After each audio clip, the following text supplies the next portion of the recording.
Hello everyone, welcome to निर्णय IAS.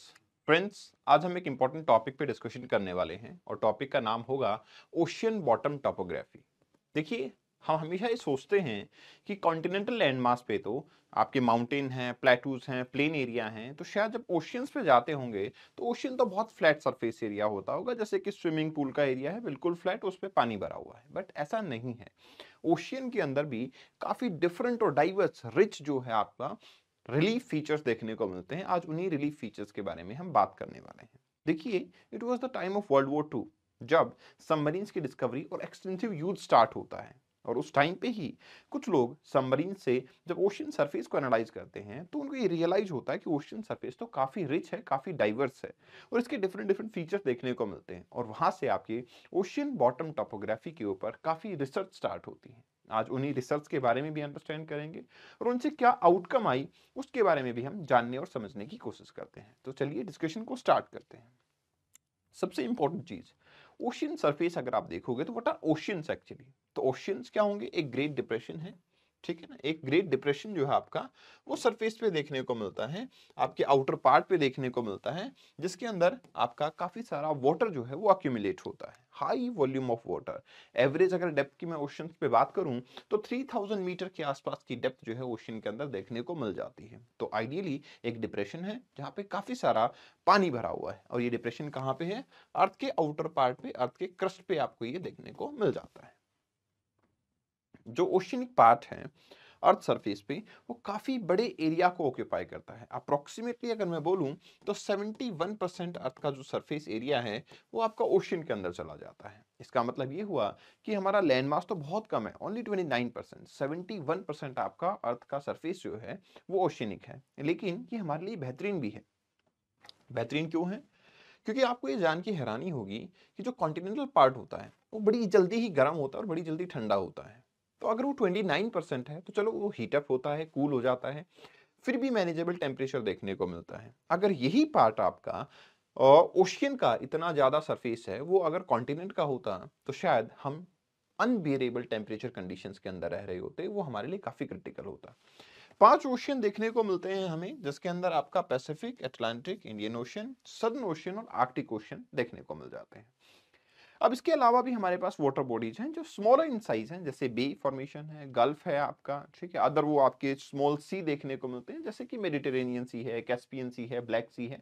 तो small water bodies भी हमें ऑब्जर्व होती हैं। बट आइडियली हमारे पास क्या है, 5 ओशियंस देखने को मिल जाते हैं, जिसमें आपका Pacific, Atlantic, Indian Ocean, Southern Ocean, Arctic Ocean, ये सब ओशियंस जो है वो इंक्लूडेड हैं, राइट।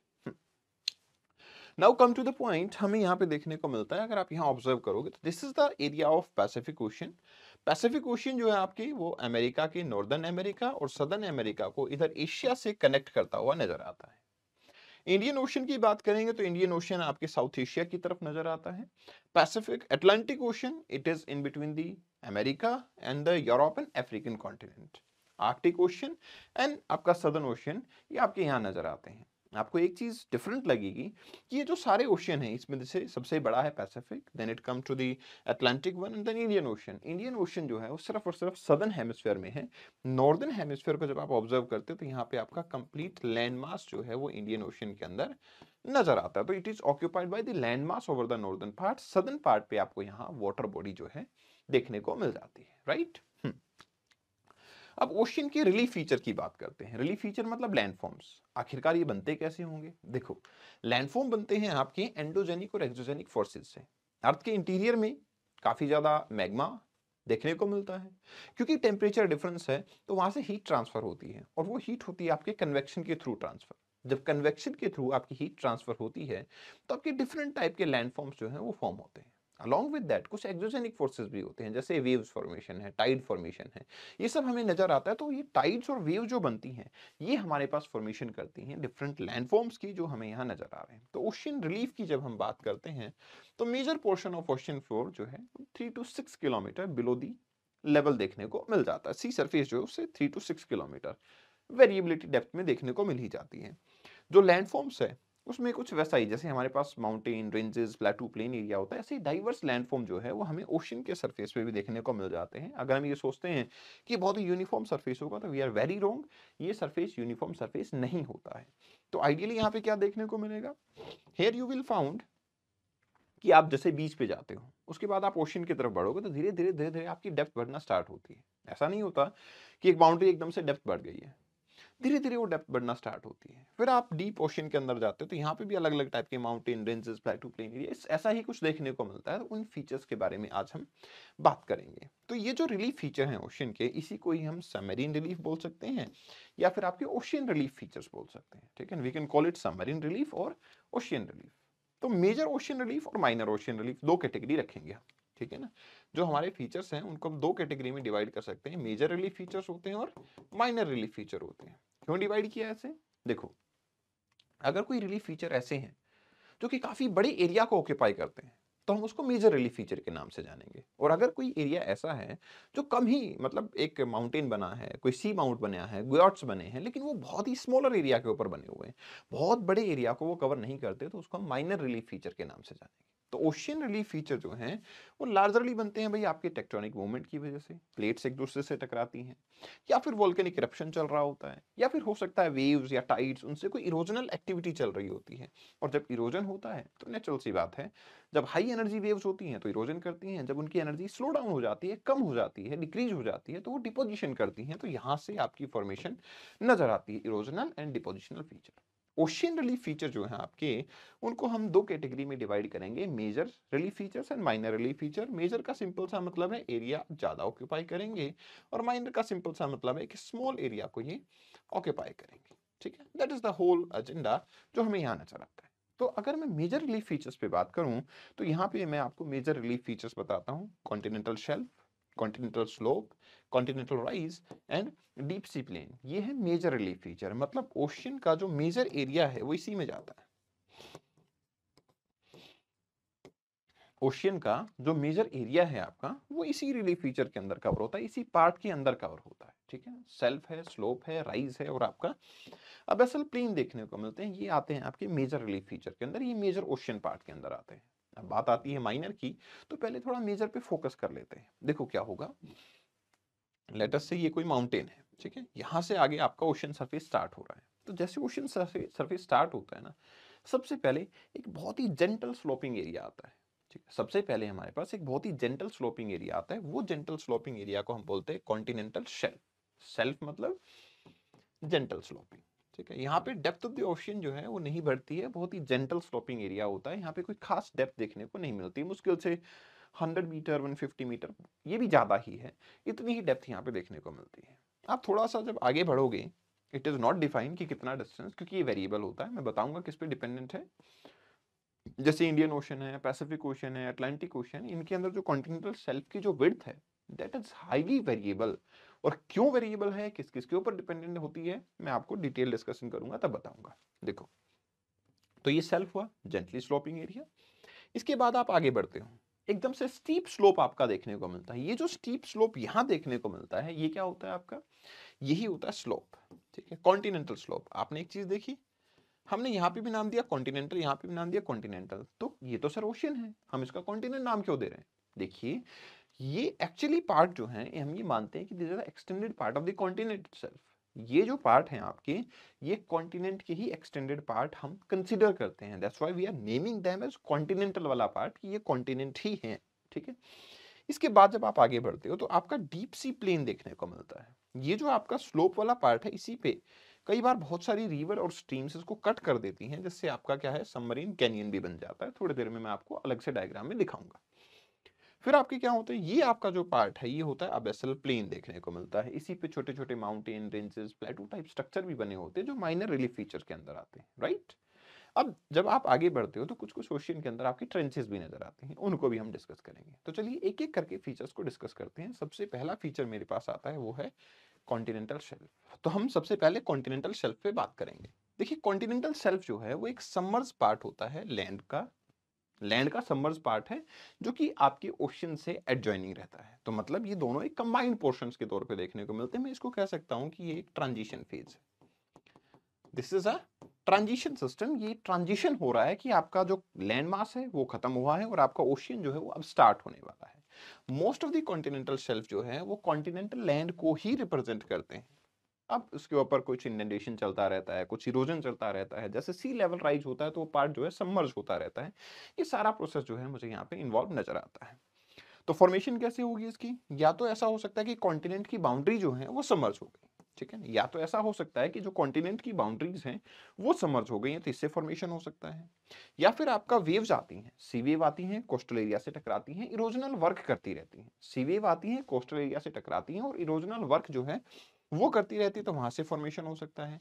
या फिर हमारे पास एक्सटेंशन ऑफ लैंड, जो सेडिमेंट डिपोजिशन रिवर लेके आ रही है उससे लैंड ही एक्सटेंड हो जाती है, उससे भी कॉन्टिनेंटल शेल्फ बन सकता है। अब आप समझ गए होंगे। अगर मैं इंडिया को ही कंपेयर करना स्टार्ट करूं तो सर सारे फीचर सेम जगह पे सेम नहीं है। जैसे कि इधर ज्यादा रिवर्स आती हैं तो सैंड यहाँ ज्यादा डिपॉजिट होता होगा, लेकिन यहाँ पे सबमर्ज बाउंड्री ज्यादा है तो यहाँ पे भी सेल्फ जो है ब्रॉड होता होगा।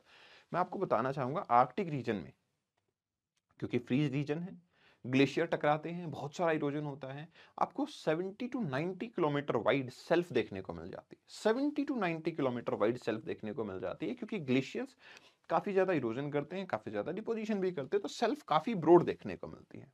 अगर मैं सेल्फ की बात करता हूं तो ये लगभग 7.5% of the total ocean bottom को कंट्रीब्यूट करती है। 7.5% ऑफ टोटल ओशन बॉटम को ये कंट्रीब्यूट करती है। तो ग्रेडियंट जो इसका होता है बहुत ही एवरेज ग्रेडियंट होता है, इसका स्लोप लगभग 1% के आसपास में ही देखने को मिल जाता है, इतना ही ग्रेडियंट होता है। कॉन्टिनेंटल शेल्फ जो है आपका, उसकी डेप्थ अप्रोक्सीमेटली 60 टू 100 फैथम के बीच में ही देखने को मिलती है। बहुत ज्यादा डीप जो है ये पार्ट नहीं होता, शैलो पार्ट होता है। सनलाइट जो है इसके बॉटम प्लेस तक आराम से पहुंच रही होती है, ठीक है। तो यू कैन सी, देखो यहाँ पे भी काफी ब्रॉड कॉन्टिनेंटल शेल्फ है, ठीक है। यहाँ पे भी है, यहाँ रिवर आके सेडिमेंट डिपोजिशन कर रही है। यहाँ ये बिलीव किया जाता है कि जो इंडिया है, इंडिया का हाफ पार्ट जो है, मतलब कुछ पार्ट जो है पेनिनसुला का, वो ब्रेक डाउन हुआ और यहीं पे सबमर्ज हो गया, तो सबमर्जन से सेल्फ बन गया। तो ये कॉन्टिनेंटल शेल्फ वाला पार्ट आपको यहाँ पे देखने को मिल जाता है। आर्कटिक में हमें काफी ब्रॉड कॉन्टिनेंटल शेल्फ नजर आती है। तो कॉन्टिनेंटल शेल्फ अगर मैं बात करूं तो जैसा मैंने बताया कि लगभग क्या हो जाती है, 70 किलोमीटर तक भी वाइड शेल्फ नजर आ सकती है आपको कुछ कुछ एरियाज के अंदर। अब जो शैलो सी होते हैं, कोई गल्फ होती है, कोई लेक होती है, ये सब जो है आपकी वो शेल्फ के पार्ट में ही होती हैं। ये काफी आपका बेसिकली जेंटली स्लोपिंग एरिया होता है। अब ये क्या करता है, एंड कहाँ होता है, देखो सर कॉन्टिनेंटल शेल्फ कंटिन्यू करेगा, जेंटल स्लोपिंग है, जहां ये एंड होता है वहां से स्टीप स्लोप स्टार्ट हो जाता है, ठीक है ना। जो जेंटल स्लोपिंग एरिया है उसके बाद एक स्टीप स्लोप स्टार्ट हो जाता है, वहां पे जाके क्या करता है, एंड हो जाता है। तो दिस विल एंड जब आपका एक स्टीप स्लोप जो है वो स्टार्ट हो जाए, right. So end of the gentle slope वो हमारे पास क्या कहलाएगा, सेल्फ कहलाएगा, right. So that is the self का एंड कहलाएगा, राइट। उसके बाद में आपका स्लोप स्टार्ट होगा। अब सवाल ये कि सर इसका सिग्निफिकेंस क्या है, मतलब shelf is any of the use we have in life, और बस ऐसे ही होता है? नहीं, इसके यूज है। पहला तो क्योंकि यहाँ पे लाइट वगैरह, सनलाइट पहुंचती है, प्लैंकटन्स वगैरह डेवलप हो जाते हैं, आपके कॉरल्स वगैरह डेवलप होते हैं, तो फूड अवेलेबल है, इसलिए फिशिंग ग्राउंड अच्छा बनता है। दूसरा, मिनरल्स, सैंड, ग्रेवल्स, ये सब यहाँ पे अवेलेबल हैं, तो हम उनको अपने लिए यूज कर सकते हैं। अब बॉम्बे हाई का एग्जाम्पल लीजिए, हम पेट्रोल एक्सट्रैक्ट कर रहे हैं वहां से, ठीक है, हमारी एनर्जी सिक्योरिटी के लिए बेटर है, तो वो भी पेट्रोलियम या नेचुरल गैस रिजर्व जो हैं वो हमें यहाँ देखने को मिलते हैं। इसके अलावा अगर मैं बात करूँ तो फॉस्फोराइड डिपॉजिट या प्लेसर डिपॉजिट जो हैं वो भी अबेंडेंटली हमें सेल्फ पे देखने को मिल जाते हैं। मतलब इकोनॉमिकल पर्सपेक्टिव से बात की जाए तो सेल्फ हमारी फूड सिक्योरिटी को भी एनहांस करता है, इसके साथ साथ में हमारी एनर्जी सिक्योरिटी को भी एनहांस करता है, तो दैट इज वेरी इंपॉर्टेंट। ये हमारे लिए काफी अच्छा कॉन्ट्रीब्यूशन दे देता है, ठीक है। इसके बाद में आता है कॉन्टिनेंटल स्लोप। अब स्लोप मतलब स्टीप एरिया। यहां देखो कि सर सेल्फ जब खत्म होगी तो एकदम से स्लोप स्टार्ट होगा और ये काफी स्टीप पार्ट होगा, काफी स्टीप पार्ट होगा। ये बहुत ज्यादा एरिया तो कवर नहीं करता, लेकिन इसका स्लोप जो है वो काफी स्टीप होता है। तो it is a zone of steep slope that is extended from the continental shelf to the deep sea plain वाला पार्ट, ठीक है। It is extended from shelf to the deep sea plain वाला part. हम ये कह सकते हैं कि कॉन्टिनेंटल शेल्फ प्लस में स्लोप, ये हमारे पास टोटल मिला के कॉन्टिनेंटल मार्जिन कहलाता है। क्योंकि हम ये आइडियली मानते हैं कि कॉन्टिनेंटल स्लोप जहां एंड होगा वहां कॉन्टिनेंट का काम खत्म हो गया है, अब कंप्लीट जो ड्यूटी है वो किस पे आ गई, ओशियंस पे, ठीक है। इसके कैरेक्टरिस्टिक्स की बात करेंगे तो सर इसका ग्रेडियंट तो काफी स्ट्रॉन्ग होता है, मतलब ये काफी स्टीप स्लोप होता है, 2 to 5 डिग्री इसका स्लोप जो है देखने को मिलता है। डेप्थ की बात करेंगे तो 200 से लेके 3000 मीटर तक की डेप्थ इसमें नजर आती है। 200 से लेके 3000 मीटर तक की डेप्थ जो है इसके अंदर नजर आती है। डेप्थ काफी ज्यादा होती है। स्लोप बाउंड्री यहाँ पे इंडिकेट करती है एंड ऑफ द कॉन्टिनेंट को। इसी के अंदर आपके कैनियंस और ट्रेंचेस होते हैं, जो कि अभी लेटर ऑन स्टडी में मैं आपको बताऊंगा जब हम माइनर रिलीफ फीचर को डिस्कस करेंगे। तो यहाँ अगर आप देखोगे तो सर ये वाला पार्ट जो है आपका, ये है स्लोप वाला पार्ट। अब एक इंपॉर्टेंट चीज और समझनी है आपको। देखिए स्लोप जो है काफी क्या है आपका, स्टीप है। अब स्टीप अगर स्लोप होता है तो आप ये भी मान के चलो कि उसके बाद कहीं भी सेडिमेंट डिपोजिशन कहाँ होगा, बॉटम पे ही होगा। स्लोप के बॉटम पे जाके ही सेडिमेंट का डिपोजिशन हो सकता है। तो हमें ये देखने को मिलता है कि सर जैसे ही आपका स्लोप खत्म होता है तो यहाँ कुछ सर्टेन डिपोजिशंस हो जाते हैं। इसको हम क्या बोलते हैं, कॉन्टिनेंटल राइज बोलते हैं। राइज क्यों बोला, क्योंकि सेल्फ से आके इसके बाद कहीं भी कोई डिपोजिशन की जगह नहीं है। डिपोजिशन होगा तो इसके बॉटम पे होगा, जो कि इसके स्टीप स्लोप को ब्रेक डाउन करेगा। तो इसको हम क्या बोलेंगे, कॉन्टिनेंटल राइज। छोटा सा पार्ट होता है, स्लोप के बॉटम में होगा। कॉन्टिनेंटल राइज जो है वो कॉन्टिनेंटल स्लोप और एबेसल प्लेन जो डीप सी प्लेन है, डीप सी प्लेन स्लोप, इसके बीच में आपका कॉन्टिनेंटल राइज होता है। 0.5 टू 1 डिग्री का से स्लोप जो है यहाँ पे चेंज हो जाता है। इसके बनने का सिंपल सा कारण यही है कि जो सेडिमेंट आ रहे थे या तो सेल्फ पे डिपॉजिट हो ही जाएंगे, नहीं तो फिर ये इतना स्टीप स्लोप है कि यहाँ कुछ डिपोजिशन नहीं होगा। जो डिपोजिशन होगा फिर यहीं देखने को मिलेगा, इसलिए आपका राइज देखने को मिल जाता है। ठीक है, तो shelf, slope and then there is a rise वाला part. Now what we have, अब हमारे पास सबसे बड़ा ओशियनिक पार्ट आता है जिसको हम बोलते हैं डीप सी प्लेन या अबेसल प्लेन। ठीक है, we will be calling it deep sea plain और अबेसल प्लेन। देखिए डीप सी प्लेन जो है वो काफी जेंटल स्लोपिंग होता है। वो स्लोप की तरह स्टीप नहीं होता, ये काफी जेंटल होता है ओशियन सरफेस पे। प्लेन जो है वो एक्सटेंड करता है from the continental rise to the mid oceanic ridges. ठीक है ना, मिड ओशियनिक रिजेस। तो लगभग मैं ये कह सकता हूं ओशियन का 2/3 surface area, 2/3 surface area of the ocean वो आपका किस में चला जाता है, अबेसल प्लेन में जाता है। इसके ऊपर आपकी डेप्थ देखेंगे तो 3000 टू 6000 मीटर डेप्थ होगी। बहुत ही फाइन ग्रेन्ड पार्टिकल्स के ऊपर देखने को मिलते हैं। काफी नैरो लॉन्ग रिजेस एंड ग्याट्स इसके ऊपर फॉर्म होते हैं। तो ये काफी डाइवर्स पार्ट देखने को मिलता है, लेकिन ये स्लोप जो है बहुत जेंटल होता है। बहुत ही फाइन ग्रेन्ड पार्टिकल्स पे देखने को मिलते हैं। तो यहाँ पे आप सरफेस पे देखोगे तो ये पूरा पार्ट आपको नजर आ रहा है। ये पूरा पार्ट क्या है आपका, अबेसल प्लेन है। ये जो आप पार्ट देख रहे हो ना, इसको बोलते हैं मिड ओशियनिक रिजेस। अभी दिखाऊंगा मैं, अलग से भी डिस्कस करेंगे हम। और ये हमारे सी माउंट्स और गोयार्ड्स हैं, इसको भी डिस्कस करेंगे। तो अबेसल प्लेन के ऊपर काफी सारे माइनर फीचर्स जो हैं वो हमें देखने को मिल जाते हैं। ठीक है, अब यहाँ पे ही अबेसल प्लेन पे ही आपकी ट्रेंचेस या ओशन डीप्स होते हैं। ट्रेंचेस मतलब एक ऐसा पार्ट ओशन का जो सबसे डीपेस्ट पार्ट है। ये अबेसल प्लेन है, इससे भी कहीं ज्यादा डीपेस्ट पार्ट जो है वो आपकी ट्रेंचेस होती हैं। तो ये मेजरली आपकी जो टेक्टोनिक बाउंड्री होती है वहां मिलती है। जैसे कि अगर मान लो इधर से एक ओशियनिक प्लेट है, इधर कोई कॉन्टिनेंटल प्लेट है, तो ये जब ओशियनिक प्लेट सबमर्ज होती है तो ये बाउंड्री देखो नॉर्मल से कहीं ज्यादा डीप बन जाती है। यही क्या होती है, ट्रेंचेस। तो आइडियली जो प्लेट बाउंड्री होती है वहां पे आपकी क्या बनती है, trenches. So these are the deepest part of the ocean. Steep sided होती हैं, काफी नैरो बेसिन होता है। इनकी जो फॉर्मेशन होती है वो टेक्टोनिक मूवमेंट से फॉर्मेशन होती है। तो आइडियली ये कहाँ बन रही है, सबडक्शन जोन के ऊपर। जहां सबडक्शन हो रहा है तो यहाँ काफी डेप्थ देखने को मिलती है, यहीं पे इनकी फॉर्मेशन जो है वो आपको नजर आती है। ठीक है, कैरेक्टरिस्टिक्स की बात करेंगे ओशियन ट्रेंचेस की, तो 3 to 5 किलोमीटर डीप होती हैं आपके ओशियन फ्लोर से भी। ठीक है, ओशियन फ्लोर से भी 3 to 5 किलोमीटर डीप होती हैं, तो काफी ज्यादा डीप हो गई हैं। और ये आपके बेसिकली आइलैंड आर्क आसपास में बन जाती है, या फिर आपका वोल्केनिक इरप्शन जो है इसमें अबंडेंट देखने को मिलता है। हमें लगभग 57 डीप्स जो हैं वो अभी तक हम डिस्कवर कर चुके हैं। पैसिफिक ओशन जिसका साइज सबसे बड़ा है, वहां पे अप्रोक्सीमेटली 32 डीप्स हमने डिस्कवर किए हैं। अटलांटिक में 19 और 6 डीप्स हमने इंडियन ओशन में डिस्कवर किए हैं। राइट, तो ये आपके मेजर रिलीफ फीचर्स होते हैं। अब आप डीप देख सकते हो, जैसे आपका प्योर्टो रिको ट्रेंच है, ये भी डीप है। अल्यूशियन ट्रेंच है, ये भी डीप है। ठीक है ना, तो ये ट्रेंचेस देखने को मिल जाते हैं, डिफरेंट पार्ट। सब याद नहीं करनी है, लेकिन आपको पता होना चाहिए कि हाँ लगभग 57 के आसपास डीप्स हम डिस्कवर कर चुके हैं।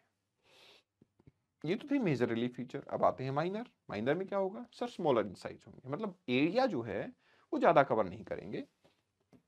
तो मिड ओशियनिक रीजेस हो सकती हैं, सी माउंट्स हो सकते हैं, सबमरीन कैनियंस हो सकते हैं, guyots, atoll, trenches, island arc, coral reef. ठीक है ना, और सबमर्ज वोल्केनो, ये सब हो सकते हैं। तो चलिए डिस्कस करते हैं एक एक करके।